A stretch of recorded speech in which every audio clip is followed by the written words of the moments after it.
बाजारों में पिछले 1 से 2 सालों के अंदर ये कॉमन समझ बन चुकी है कि बाजारों में जो एफआईआईज हैं वो लगातार बेच रहे हैं और इसके नाते मार्केट चल नहीं रही है या इसके नाते मार्केट घट रही है, या यूं कहिए कि जो आपके मिड कैप स्मॉल कैप के स्टॉक्स हैं वो इसलिए घट रहे हैं, पोर्टफोलियो आपके इसलिए घट रहे हैं क्योंकि एफआईआईज लगातार बेच रहे हैं। ये एक कॉमन समझ है। लेकिन अगर आपसे मैं ये कहूं कि एफआईआईज उतना बड़ा विलन है ही नहीं, या ये कहिए कि उससे कहीं ज्यादा कोई और है जो मार्केट में बेच रहा है। अगर आप 2 लाख करोड़ का एफआईआई बेच रहा है तो वो 4 लाख 5 लाख करोड़ तक का आंकड़ा वहां उनका बेचने का आ रहा है, तो वो व्यक्ति शायद ज्यादा दोषी है। इस वीडियो में हम बात करेंगे क्या एफआईआई से ज्यादा कहीं और सेलिंग है, कौन लोग हैं जो इसको बेच रहे हैं, अपनी अपनी स्टॉक्स को बेच रहे हैं।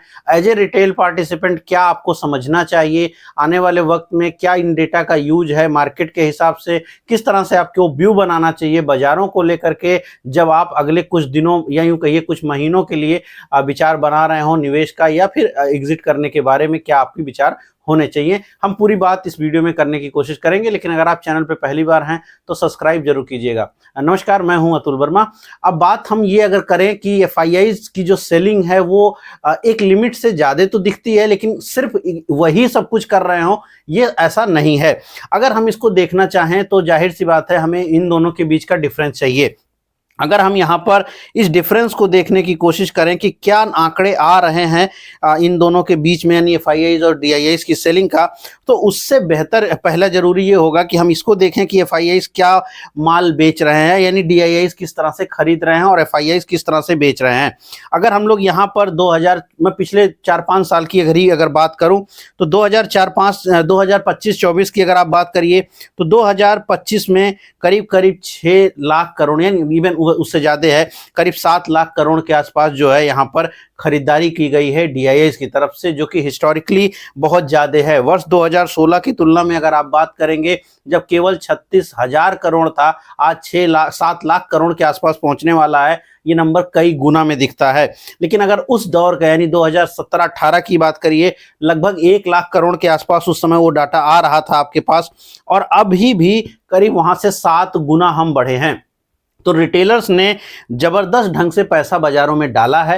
रिटेलर लगातार पैसा बाजारों में डाल रहे हैं, इसलिए ये मानना कि रिटेलर सेलिंग कर रहे होंगे कहीं और से, वो बात सही नहीं है। अब अगर इसी आंकड़े को हम लोग देखने की कोशिश करें एफआईआईज की तुलना में, तो एफआईआईज यहाँ पर ये चीज दिख रहा है कि एफआईआईज काफी बड़ी सेलिंग तो कर रहे हैं। अगर हम एफआईआईज की बात कर रहे हैं तो करीब करीब इसी साल जो एफआईआईज की सेलिंग है वो 2,68,000 करोड़ के आसपास इस साल पहुंच चुकी है।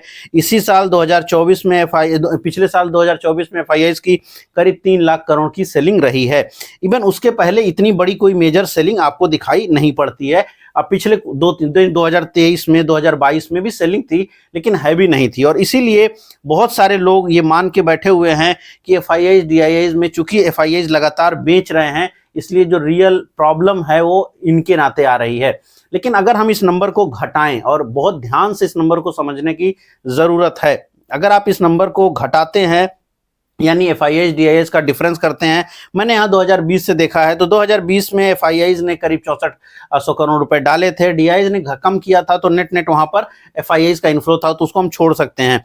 2021 अगर आप बात करिए 2021 की, तो करीब करीब दोनों का जो डिफरेंस आया है 2021 में भी अगर आप देख रहे हैं तो 2021 में जो डिफरेंस आया है करीब करीब जो है नेट यानी एफआईआईज ने जितना बेचा डीआईआईज ने उतना खरीद लिया, और नेट स्थिति ये आई कि 1,000 जो है करोड़ के आसपास जो है पैसा बाजारों में एग्जिट हुआ एक्स्ट्रा, यानी कुछ जो एक्स्ट्रा बेचने वाले, हम यहां पर एक्स्ट्रा की बात अब करेंगे।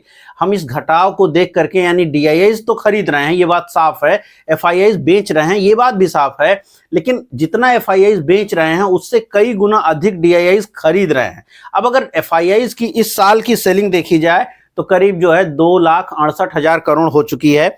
पिछली साल की जो सेलिंग थी वो करीब करीब 3 लाख करोड़ थी, लेकिन डीआईआई इस साल करीब 7 लाख करोड़ के आसपास खरीद चुका है। वहीं पर पिछली साल करीब करीब 5,26,000 करोड़ के आसपास खरीदा, यानी एफआईआई जितना बेच रहे हैं उससे तो कहीं ज्यादा या लगभग दुगना डीआईआई खरीद रहा है। अगर वो इतना खरीद रहा है तो भी बाजार चल क्यों नहीं रही है, क्योंकि लगातार तो खरीद के आंकड़े ऊपर आ ही रहे हैं, या पोर्टफोलियोज घट क्यों रहे हैं। तो और दूसरी चीज है कि ये डिफरेंस, यानी जब 6 लाख करोड़ का एफआईआईज खरीद रहा है पिछली साल 24 में और डीआईआईज ने करीब 3 लाख करोड़ बेचा, तो नेट खरीदने वाला और सेलर कौन है, ये मुद्दा है। तो अगर इस घटाव को आप देखिए तो 2021 में करीब करीब 1000 करोड़ के आसपास बेचा गया। अब ये एक्स्ट्रा कौन बेचा, अब 1000 करोड़ के लिए तो कुछ ज्यादा डिबेट करने की जरूरत नहीं है। वहीं 2022 में भी करीब 1000 करोड़ रुपया इनफ्लो हुआ, तो उस साल भी कोई एक्स्ट्रा सेलर यहां पर बाजारों में नहीं आता है। लेकिन अगर हम इसी आंकड़े को 23 में देखते हैं तो वर्ष 2023 में हमारे सामने ये आंकड़ा है कि डीआईआईज ने 1,84,000 करोड़ के आसपास का माल खरीदा है, 16,000 करोड़ के आसपास का मात्र जो है एफआईआईज ने माल बेचा है। लेकिन जो डिफरेंस आया, क्योंकि माल तो एफआईआईज ने 1,84,000 करोड़ का खरीदा, जो एफआईआईज ने जो बेचा वो 16,000 करोड़ के आसपास बेचा और डीआईआईज ने 1,84,000 करोड़ के आसपास का खरीदा। तो एक्स्ट्रा कौन बेचा, एक्स्ट्रा कितना बिका, एक्स्ट्रा बिका 1,64,000 करोड़ के आसपास ये एक्स्ट्रा बिका है। यानी एक्स्ट्रा बिकने का मतलब कोई दूसरा पार्टी है जो बेच रहा है। यही दूसरा पार्टी जो है 2024 में 5,000 करोड़ के 5,26,000 करोड़ की खरीद जब डीआईआईज ने करी, वहां पर 3,02,000 करोड़ के आसपास डीआईआईज ने सेलिंग करी, तो चलो ठीक है। लेकिन जो 2,24,000 करोड़ है ये कौन बेचा। इसी तरह इस साल 4,04,000 करोड़ और कौन है जिसने बेचा। आपके पास यहां पे एक साफ नंबर दिखाई पड़ रहा होगा और वो भी मैं देखिएगा जरा, नंबर क्या कहता है। वर्ष 2022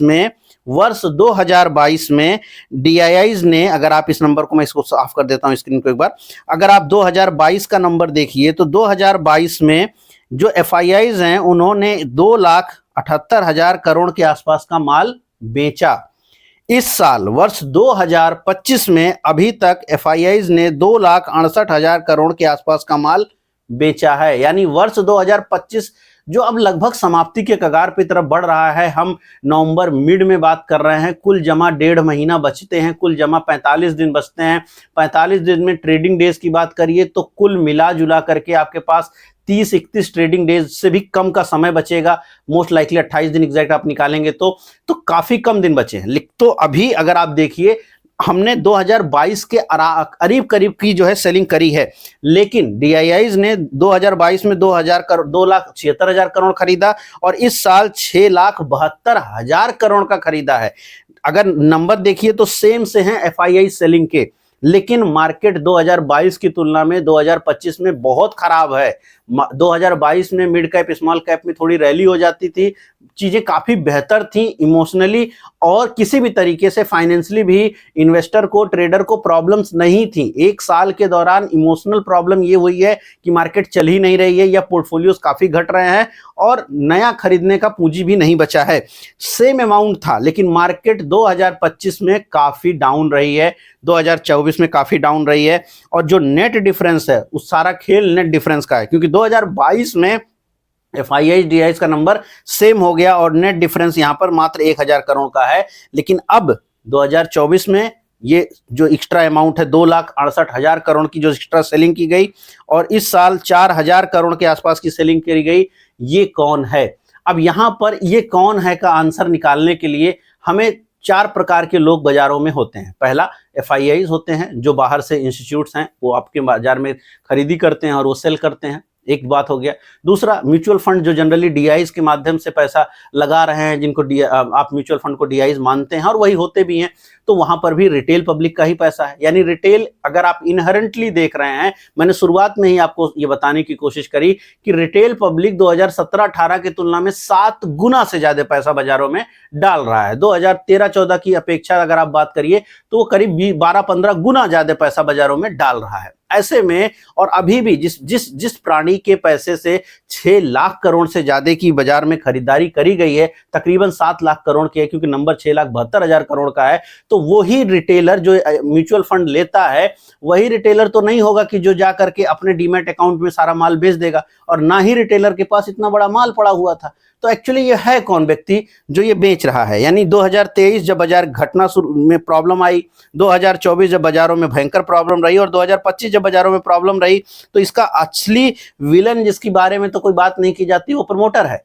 प्रमोटर है का मतलब, क्योंकि चौथा प्राणी वही है प्रमोटर, जो कंपनी के खुद के ओनर होते हैं। मैं यहाँ आईपीओ मार्केट की बात नहीं कर रहा हूं जो सेकेंडरी मार्केट होती है, मैं उस मार्केट की बात कर रहा हूं जो प्राइमरी मार्केट होती है आईपीओ वाली। मैं सेकेंडरी मार्केट की बात कर रहा हूं जहां पर रियल में हम लोग काम कर रहे हैं, शेयर का खरीद फरोख्त कर रहे हैं आईपीओ की लिस्टिंग के बाद। आईपीओ मार्केट का डेटा भी मैं अभी आपके सामने रखूंगा, लेकिन अगर आप सेकेंडरी मार्केट जहां पर प्रॉपर ट्रेडिंग होती है, प्रॉपर आप इन्वेस्टमेंट और शेयर बेच रहे हैं या खरीद रहे हैं, वहां पर बहुत बड़ा विलेन जो बना है जिसको बिल्कुल भी कोई चर्चा नहीं करता, मीडिया चर्चा नहीं करती, उसके हिसाब से तो सिर्फ एफआईआईज ही विलेन है, लेकिन एक्चुअली वो विलेन नहीं है। जो उसको बेचना है वो बेच रहा है, वो 2014 से बेच रहा है।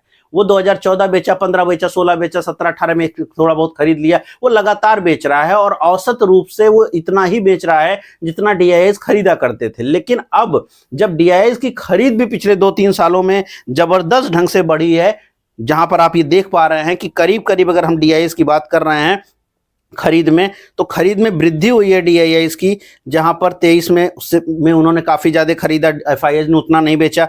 यहां पर 24 में भी अगर आप देखिए तो एफआईआईज की तुलना में ज्यादा डीआईआईज में रहा, और 26 में भी। तो जो एग्जिट मिल रहा है वो प्रमोटर्स को मिल रहा है। अब प्रमोटर क्यों बेच रहा है? प्रमोटर कब बेचता है? प्रमोटर तब बेचता है जब, क्योंकि उसके पास सबसे ज्यादा जानकारी है। सबसे ज्यादा जानकारी क्यों? क्योंकि कंपनी का मालिक है, क्योंकि वो जानता है कि जो है आने वाला दुनिया कैसा रहेगा, उसको पता है कि यूनिवर्स कैसा है, बिजनेस यूनिवर्स की मैं बात कर रहा हूं, उसको पता है कि आने वाले वक्त में क्या एआई जॉब्स लेके जाने वाली है। मैं यहाँ पर उसको गलत या सही के नजरिए से नहीं देख रहा हूँ। एक और बात, बाजारों में हमने ये मान लिया है एज ए रिटेल पब्लिक कि जो भी आए खरीदो, और अगर कोई आदमी शेयर बेच देता है तो वो गलत है। अगर रिटेलर अगर यहाँ पर जो है आपका ये जो है आपका प्रमोटर, अगर वो मार्केट में अपना माल बेच रहा है तो उसको सेल करने का तो अधिकार है, उसमें उसने क्या गलत कर दिया? कोई गलत नहीं किया है। लेकिन वो सेल कर क्यों रहा है? हो सकता है वो इसलिए सेल कर रहा है क्योंकि उसको ये बात लगती है कि शायद आने वाले वक्त में बाजारों का जो इन्वायरमेंट है वो उतना बेहतर नहीं रहेगा। शायद एआई जो है उसका माल या उसकी जो प्रोडक्टिविटी है या जो मार्जिन है उसमें ज़्यादा डेंट लगा सकता है। शायद उसको ये लगता है कि आने वाले वक्त में जिस तरह से कंज्यूमर डिमांड नहीं क्रिएट हो पा रही है पिछले 2 सालों में, और जॉब क्रिएशंस नहीं है, खैर ये अलग मुद्दा है, इसको मैं डिटेल किसी और दिन और जल्दी ही, यानी 1 से 2 दिन के अंदर ही मैं एक नया वीडियो आपके सामने लेके जरूर आऊँगा कि शायद वो एक प्रॉब्लम है कि उसको लगता है जॉब मार्केट नहीं रहेगी तो कंजम्पशन जो है वो नीचे जा रहा है। भारत में अब लगातार बात की जा रही है कि भारत में जो कंजम्पशन है वो नहीं चल पा रहा है, और चूंकि कंजम्पशन नहीं चल पा रहा है, वो लगातार नीचे जा रहा है, तो कंपनियों का मार्जिन नहीं आ रहा है, प्रॉफिटेबिलिटी नहीं आ रही है, और ऐसे में कंपनियां महंगी बनी रहेंगी, या यूं कहिए कि ये बेस्ट टाइम है जब आप उसको ऑफलोड कर दीजिए। लेकिन कई सारे कारण हो सकते हैं। सरकार के क्या पिछले 2 सालों में कोई बहुत बड़े बड़े ओएफएस आए हैं? नहीं, वो भी नहीं आए हैं, बड़े ओएफएस नहीं आए हैं सरकार की तरफ से। तो यानी ये पब्लिकली ऐसी कंपनियां जो लिस्टेड हैं, जो छोटी है, मझोली है, क्योंकि बड़े प्रमोटर्स ने बहुत कुछ बेच दिया हो ऐसा भी नहीं है, छोटी मझोली कंपनियों में धीरे धीरे करके, जिसको आप बोलते हैं ब्लॉक डील, बल्क डील में नहीं, नॉर्मल केस में एज ए प्रमोटर अपना माल धीरे धीरे करके लिक्विडेट किया जा रहा है। ये बात साफ समझ में आती है पिछले 2 सालों के डेटा से कि एफआईआईज एक विलन के रूप में जरूर प्रदर्शित किया जा रहा है, लेकिन सच्चाई में प्रमोटर इस माल को बेच रहा है। 2022 की तुलना करिए, लगभग सेम नंबर होने के बावजूद भी प्रमोटर की सेलिंग है जिसने मार्केट में ज्यादा प्रॉब्लम्स क्रिएट करी है। अब एज ए रिटेलर जो हम ये सोच के बैठे हों कि बाजारों में आइए और सिर्फ खरीदिए, ये बात गलत है। प्रमोटर को सेलिंग करनी है, प्रमोटर सेल कर रहा है, लेकिन एज ए रिटेलर हम एक कॉमन समझ ये है कि आप हर समय शेयर खरीदिए। नहीं, शेयर खरीदने और बेचने का सिर्फ एक तरीका है। अब बहुत लोग इसके भाव के बारे में बात करते हैं, बहुत लोग फंडामेंटली बात करते हैं। मुझे जो समझ है और जहां तक मैं बाजारों को देख पाता हूं, मेरे हिसाब से एक भाव होगा। मान लेते हैं हम किसी 100 रुपए पर खड़े हैं, वो भाव पर अगर हमको ये लगता है, और मैं बिल्कुल एकदम छोटे बच्चे वाली बात करूं, अगर जो उनको भी समझ में आए कि अगर आप 100 रुपए पे से खरीद रहे हैं शेयर, और आपको ये लगता है किसी भी कारण से आपको ये लगता है कि अब ये इस शेयर का भाव 120 हो सकता है, तो आपका डिसीजन सही है। और अगर आपको लगता है कि, और अगर आपने देखा कि स्टॉक का प्राइस 90 हो गया, उसके बाद वो 80 हो गया, और आप इसलिए इसको खरीदना चाहते हैं 80 रुपए पे क्योंकि ये सस्ता हो गया है, तो ये आप गलत कर रहे हैं। स्टॉक मार्केट में सही भाव पर शेयर खरीदना जरूरी है, सही जो आप फंडामेंटली उसके रेट देखते हैं या अलग, वो चीज़ नहीं ज़रूरी है। क्यों? क्योंकि जब शेयर घटते जाएंगे और तब आप उनको खरीदते हैं तो आप एक अलग ही ट्रैप में फंसते हैं। रिटेल पब्लिक उस ट्रैप में भी फंस रही है। मैं वही से बोला कि इसकी मैं डिटेल चर्चा करूंगा। लेकिन जब प्रमोटर बेच रहा है तो वो सबसे बेस्ट समझ पाता है कि अब कंपनी के बढ़ने के ग्रोथ कम है, इन्वायरमेंट खराब है और यहां पर शायद हमको अपना माल बेच करके निकलना चाहिए। एक और नंबर अगर आप देखिएगा, इस साल का आईपीओ मार्केट का नंबर, यहां पर भी प्रमोटर है। ये सेकेंडरी मार्केट नहीं है, ये प्राइमरी मार्केट है, यानी इसका सीधा कैश जो है इस नंबर में नहीं है, ये अलग है। कंपनी पहले से बनी, कंपनी ने बहुत लोगों से पैसा उठाया, कंपनी ने काम किया, सही किया, गलत किया, कंपनी बड़ी हो गई और अब वो अपना माल बेच रहे हैं। तो कंपनी जब बहुत सारे आईपीओज लेके आती हैं, वो भी वो समय होता है कि जब कंपनी को लगता है कि अब हो गया, क्योंकि सबसे बड़ा जो प्रॉफिट का चंक है हमेशा कंपनी का ओनर खुद खाना चाहता है। जब उसको लगता है कि अब ये बहुत बड़ी हो गई, अब हमको पैसा भी जरूरत पड़ेगी और शायद अब अगर हम इसको लिक्विडेट नहीं करेंगे तो बहुत हाई प्राइसेज पर हमारी वैल्यू पहुंच चुकी है, हमको कुछ नए धंधे करने चाहिए और वो भी सही तरीका है। वो फिर वही है कि वो एक अलग कॉन्सेप्ट है, उस पर कभी बाद में बात करेंगे। बट प्रमोटर जब बहुत सारी मात्रा में आईपीओ मार्केट में आते हैं तो भी वो सेलिंग है। मैं अभी तक जो बात कर रहा था प्रमोटर सेलिंग की, वो नॉर्मल मार्केट में जिसमें हम आप ट्रेड करते हैं। अब ये प्राइमरी मार्केट का केस है। अगर हम प्राइमरी मार्केट को भी इसके साथ जोड़ें, जो कि डाटा अलग बिल्कुल आएंगे, अलहदा डाटा है ये, तो 2024 में अगर आप देखिएगा तो 2024 की रिपोर्ट तो ये कहती है कि करीब करीब 1,68,000 करोड़ का माल बेचा गया, प्रमोटर ने बेचा आईपीओ के माध्यम से। उसमें कोई गलत नहीं है, लेकिन ऐसी जगह पर जब बाजारों में तेजी ना आ रही हो फिर भी प्रमोटर माल को बेच रहा हो, तो इससे ये भी समझ में आना चाहिए कि शायद वैल्यूएशन बहुत हाई है, या यूं कहिए कि अब कंपनियों को ग्रोथ नहीं लगता कि चश्मे की दुकान और बेची जा सकती है, कि ग्रोथ और नहीं आएगी, वहां पर पॉसिबिलिटीज हैं, या बाकी चीजें जो बहुत सारी कंपनियां लिस्ट हुई हैं, हो सकता है उनको ना दिखती हो ग्रोथ आगे की साइड में और इसलिए वो माल को बेचना चाह रहे हो। 2025 की अगर आप बात करिए, अब तक जो कि अक्टूबर तक का डेटा अपने पास अवेलेबल हो गया है, तो करीब करीब जो है 78,000 85,000 करोड़ के आसपास का माल बेचा जा चुका है, यानी आईपीओ आ चुके हैं। पिछले साल करीब करीब जो है 91 आईपीओ आए थे। इस साल भी आंकड़ा लगभग उसके आसपास पहुंच जाएगा, क्योंकि आईपीओ मार्केट बड़ी हुई है। और यहां पर ये बात ध्यान रखिएगा कि जो दिसंबर का समय होता है वहां पर आईपीओ मार्केट और गुलजार हो जाती है और वहां पर पैसा आना शुरू हो जाता है। करीब करीब 85,000 करोड़ का माल अभी तक गया है, बिका है, और उम्मीद ये है कि इस साल भी हम लगभग जो है 1,60,000 1,70,000 करोड़ के आसपास का जो है टच करेंगे। तो यानी आने वाले वक्त में अभी काफी जो आईपीओ आपको अभी अगले कुछ दिनों के अंदर दिखेगा। और ये नंबर आप याद रखिए अक्टूबर तक का है, अक्टूबर के शुरुआत का है। तो नवंबर में जो आईपीओ आए, जो बड़ी बड़ी आईपीओ आए हैं, जिसमें ग्रो है, लेंसकार्ट है और बहुत सारे भी हैं, और जो अभी आने वाले हैं वो सब भी जब जुड़ेंगे तो ये नंबर ऑलरेडी काफी ऊपर खींच के निकल जाएगा। तो अब यहां पर भी वही चीज दिख रही है। तो प्रमोटर सिर्फ और सिर्फ जो है प्राइमरी मार्केट में बेच रहा हो, ऐसा नहीं है कि उसको पैसे की जरूरत है। और यहां पर यह भी याद रखिएगा कि ये जो आईपीओ बेचे गए हैं, ये जो आईपीओ आ रहे हैं, इनमें काफी बड़ा जो नंबर है वो ओएफएस का है। कंपनीज अगर ओएफएस लेके आ रही हैं तो इसका सीधा लॉजिक ये भी कहता है कि उनको ग्रोथ से ज्यादा अपना माल ऑफलोड करने की जरूरत है। क्योंकि अगर वो ग्रोथ के लिए आते तो ओएफएस नहीं लेके आते, वो फ्रेश इशू यानी न्यू इशू लेके आते। वो न्यू इशू नहीं ले आते हैं, ज्यादा नहीं ले आ रहे हैं, वो सब ओएफएस ले आ रहे हैं। यानी अपना माल बेचो, पैसा मेरा मुझे जो पैसा बाजार से मिलेगा ये मेरे घर में जाएगा, यानी मेरे जेब में जाएगा, और इसके आधार पे फिर हो सकता है हम कुछ नई कंपनी बनाएं या फिर हम कहीं और कुछ काम करें। लेकिन वो कंपनी फंड में नहीं जाएगा, यानी कंपनी के ग्रोथ के लिए वो पैसा नहीं जा रहा है। तो पिछले जो कुछ समय के अंदर आईपीओ मार्केट भी है, वो भी बताती है कि ओएफएस मार्केट बढ़ी है।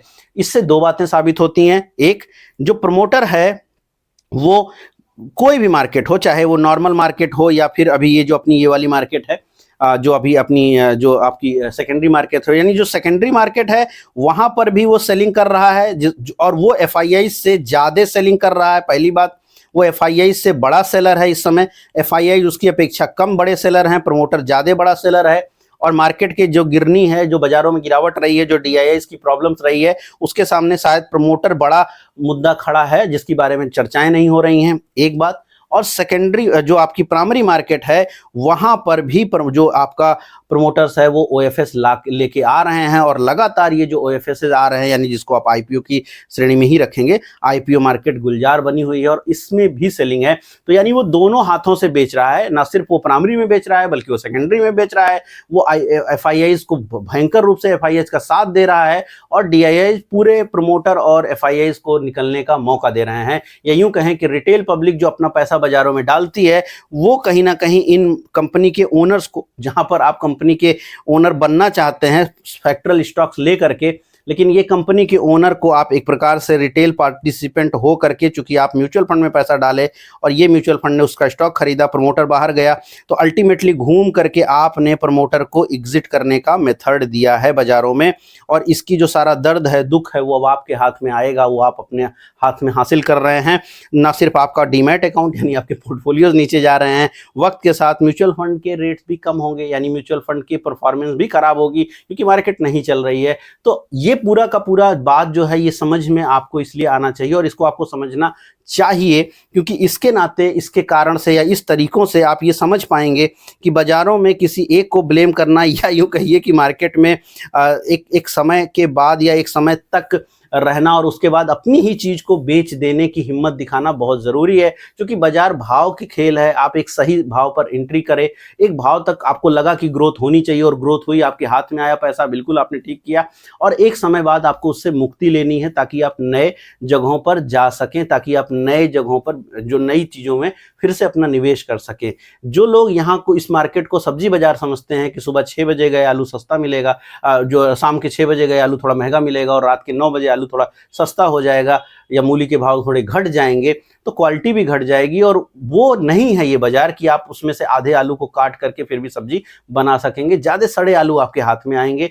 तो सही ये है कि जब दाम अच्छे हों लेकिन भाव और बढ़ रहे हों, वहां पर फोकस करें, उन जगहों पे करें, चार्टिकली करें, स्टॉक्स को देखिए, तब निवेश करिए। किसी को ब्लेम करके कुछ हासिल नहीं होगा। यहाँ पर जो खेल है वो एफआईआई से ज्यादा कोई और खेल रहा है, प्रमोटर खेल रहा है, और शायद उसी के कारण बाजारों में ये दुविधा बनी हुई है और ये दुविधा आगे भी बनी रह सकती है, क्योंकि प्रमोटर कब तक बेचेगा, क्यों बेचेगा? वो तब तक बेचेगा जब तक उसको नहीं लगता कि इकोनॉमी ठीक हो गई, जब तक उसको नहीं लगता कि प्रॉब्लम खत्म हो गई, और वो प्रॉब्लम्स कब खत्म होंगी ये कोई नहीं जानता है। तो वो तभी समझ में आएगा जब वो वापस से खरीदना लगेगा। और नया सेलर है, पिछले 2-3 सालों में अच्छी सेलिंग कर रहा है, और पिछले 2 सालों में जो बाजार नहीं चली है उसमें काफी बड़ा योगदान मेरे हिसाब से इस व्यक्ति का ही है, इस लोगों का ही है, रेदर देन कि एफआईआई का है। उम्मीद कर रहा हूं वीडियो पसंद आई होगी। पसंद आई तो लाइक जरूर कीजिएगा, शेयर जरूर कीजिएगा, कमेंट जरूर कीजिएगा। आपको लगता है, क्या लगता है कि बाजार क्यों घट रहे हैं, कौन लोग बेचते हैं, क्यों बेच रहे हैं, और क्या आपको आपकी इकोनॉमी पर भारतीय बाजारों को लेकर के क्या समझ है,